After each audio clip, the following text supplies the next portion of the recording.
Alright, so the first exercise at hand is the box jump. In order to begin the box jump exercise, you're going to need a sturdy box, one that won't break or wiggle around, a sturdy background so the box doesn't push forward, and you're going to probably use a stepping down box when it gets to a high enough height so you don't just drop down and fall and hurt yourself. In terms of the starting position, you're going to want to be about arm's length away from the box. And you're going to begin a static squat stance with your feet about hips width apart, and your arms are cocked back.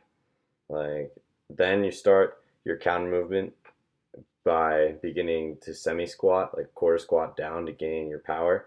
Then through this motion, you extend your hips rapidly and your knees too, push off the ground, and then raise your arms blocking, and then land flex with your knees bent on the box, and then step down.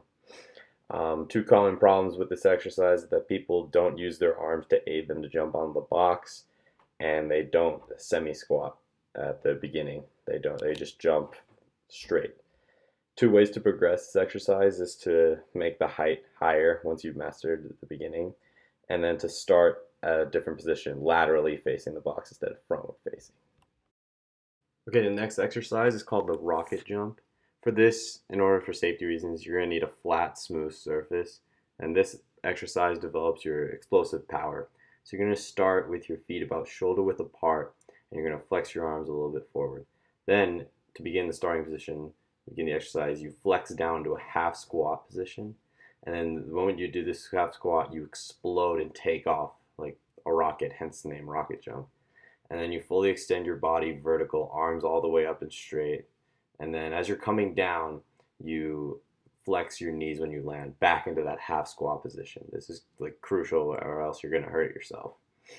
Two problems with this exercise, the most common problems, is that most people don't extend their arms all the way up straight, and others don't land with their knees fully flexed. Two progressions for this exercise: you could hold a med ball while in your hands and then jump with your arms straight up, or put on a weighted vest. Okay, so next up we have the side hop. In order to do this exercise, you're going to need a flat, smooth surface again. And you're going to take two cones, which are about 18 to 26 inches high.